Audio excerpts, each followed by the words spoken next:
Assalamualaikum warahmatullahi wabarakatuh. Assalamualaikum warahmatullahi wabarakatuh. Bagaimana Buya kalau kita didolimi orang dan kita merasa tak berdaya, lalu kita diniatkan itu untuk aset di akhirat nanti, agar ya gitu pengadilan di akhirat gitu. Gitu saja. Assalamualaikum warahmatullahi wabarakatuh. Baik, yang pertama adalah jika kita didolimi oleh seseorang. Pertanyaannya adalah, karena saya lemah di saat didolimi, gimana kalau seandainya kedoliman tersebut untuk jadi tabungan di akhirat saja deh. Nanti biar dihukum oleh Allah di akhirat. Nah, itu sebetulnya kalau kita cermati belum sabar. Yang dikhawatirkan kalau tiba-tiba jadi mampu balas nanti. Kalau membalas kan kacau nih. Wah, kayak gini ya. Ketahuilah bahwa hakikat kesabaran itu adalah kekuatan. Kalau orang didolimi, di saat dia mampu untuk membalasnya, kok dia bersabar, itulah orang kuat. Kuat yang sesungguhnya. Karena apa? Saya bisa balas. Cuman nggak ada perlunya saya membalasnya. Itu saja kuat yang diingat oleh Nabi SAW. Bukan kekuatan itu di saat dibalas, balas. Tidak. Dan ketahuilah. Kemudian di saat kita tidak membalas, memang ada hitungannya di hadapan Allah. Orang yang berbuat zalim itu ada hitungannya di hadapan Allah. Dan dia akan dihukum oleh Allah kalau orang berbuat zalim.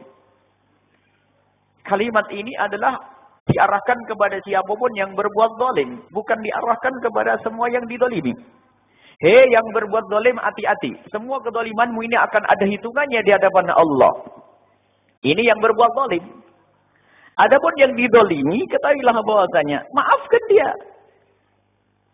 Jangan sampai berubah menjadi dendam. Sebab setan itu luar biasa, awas. Memasukkan hamba Allah ke neraka. Orang yang berbuat zalim itu masuk neraka. Cuman setan nggak senang juga kalau ada orang yang masuk surga. Misalnya Anda didolimi. Maka yang berbuat zalim kepada Anda sesuai dengan apa yang diajarkan Nabi, zalim adalah di neraka nanti. Tapi setan pun nggak mau diem. Anda yang didolimi pun harus masuk neraka, kata setan. Caranya gimana? Balas nggak mampu. Ya jangan balas. Kalau kamu balas nggak mampu, malah kamu dibunuh nanti. Terus gimana? Ya pokoknya marah aja deh. Nanti besok pergi kampung sana gunjing ngomongin, kayaknya gunjing atau fitnah dan seterusnya. Ada dendam di dalam hati. Iblis masuk ke sini. Akan tapi pendidikan dari Al-Quran bagaimana di saat kita didolimi adalah wal kadhiminal ghaidha, menahan amarah. Ini baru hebat. Dan Nabi adalah contoh paripurna. Contoh yang paling sempurna adalah Rasulullah. Di saat didolimi bagaimana Nabi SAW. Kita didolimi berusaha. Dan harus kita yakini ini. Dan maafkan dia. Jangan sampai dihukum oleh Allah di akhirat nanti. Dia adalah umat Nabi Muhammad SAW. Kita tidak rela dia masuk neraka. Makanya kalau kita punya iman, tidak akan rela kita ada orang lalu masuk neraka. Dan kita tidak ingin dia masuk neraka. Dia berbuat zalim kepadaku. Jangan sampai dengan kezalimannya dihukum oleh Allah. Ya Allah, dia telah berbuat zalim kepadaku. Ya Allah, berikan kesadaran, ampuni dia. Ya Allah, aku maafkan dia. Wal kadhiminal ghaidha. Ini pangkat ini. Kemuliaan. Jangan sampai keluar istilah yang bahaya maksudnya. Senjatanya orang lemah adalah sabar. Oh, jadi sabarnya di saat lemah. Itu bukan sabar. Sabar itu di saat kuat. Saya kuat membalasnya, tapi saya tidak perlu membalasnya. Dan memang ada hitungannya di hadapan Allah. Cuman jangan minta perhitungan nanti di akhirat, kasihan dia. Mahkamah akhirat mengerikan. Nah kalau bahasanya begini, aku maafkan dia, semoga kedolimannya akan menjadi tabunganku di akhirat, itulah kemuliaan. Aku maafkan dia. Sudah. Dia berbuat zalim, mengambil hartaku, mencaciku, mengolokku, aku maafkan ya Allah. Dan memaafkan yang sesungguhnya. Tetap kita perilaku baik dengannya. Nah nanti ada hitungannya di hadapan Allah. Allah akan berikan kepada kita pahala yang berlipat nanti. Luar biasa dan itu kaget. Sehingga di dalam Al-Quran bagaimana jika ada orang berbuat salah kepada kita, berbuat dolim kepada kita, mula-mula adalah wal kadhiminal ghaidha, menahan amarahmu, jangan kau luapkan dengan membalas dia atau seterusnya. Ya, wal kadhiminal ghaidha. Berat. Karena telah didolimi. Setelah wal kadhiminal ghaidha, menahan amarah yang bergolak di dalam hatinya direndam. Enggak cukup. Sebab kadang marah yang tersembunyi itu akan disimpan numpuk nanti meledak suatu ketika. Enggak bisa. Pendidikan dari Al-Quran sempurna. Wal'afina anin nas. Enggak, aku hapus. Aku maafkan dia. Keluar tuh. Tidak disimpan. Jadi disimpan dulu. Setelah disimpan, ini tertib. Jadi Allah itu ngajari dengan cara bertahap. Allah, mikir tuh, ya Allah kurang ajar bener. Tapi mau maafin, mau saya maafin. Tapi kurang ajar bener tuh. Maafin.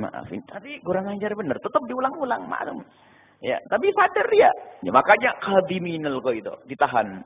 Setelah itu memaafkan wal afina anin nas, baru masuk memaafkan. Dan ternyata memaafkan itu mencabut akarnya. Akar permusuhan dan akar kebencian itu memaafkan, tapi belum dibersihkan itu nanti. Cara membersihkannya biar kita tidak punya benci dendam yang sesungguhnya setelah kita memaafkannya. Wallahu yuhibbul muhsinin. Sudah kurang ajar sama kita, malah kita baikin dia. Wah, ini habislah. Kita tidak menyisakan yang namanya dendam. Itu pendidikan dari Al-Quran yang diajarkan oleh Allah kepada Nabi Muhammad. Dan Nabi Muhammad orangnya seperti itu. Jadi kalau didolimi sama orang mah enteng, Bu. Kunci pengkabulan doa. Ibu kan pusing selama ini doanya nggak dikabul-kabul. Maka mumpung lagi didolimi senyum, dikirim saat untuk dikabul doaku. Cuman jangan doain yang jelek. Ya Allah, yang kurang ajar kepadaku itu berikan rezeki yang banyak. Karena dengan kekurangan ajarannya doaku akan kau kabul. Ya Allah, gitu loh. Jadi subhanallah, pendidikan kemuliaan yang sesungguhnya. Kepada siapapun ya. Memaafkan, membuka hati yang lapang. Jadi jangan disimpan dendam nanti ya di neraka. Di akhirat. Wah, ini berarti hatinya dendam itu. Karena tidak bisa balas di dunia, ngancamnya di akhirat ya. Maafkannya mana memaafkannya? Dia kan umat la ilaha illallah, umat Nabi Muhammad hadir maulidan bareng sama kita. Masa kita rela dia masuk neraka? Bahkan mungkin saudara kita, masa kita rela dia masuk neraka? La yu'minu ahadukum hatta yuhibba li akhihi ma yuhibbu li nafsihi. Kalau kita tidak sedang masuk neraka, ya tentu saudara kita jangan boleh masuk neraka. Maafkan, ambil dengan kelembutan sampai dia tidak berbuat zalim kepada kita.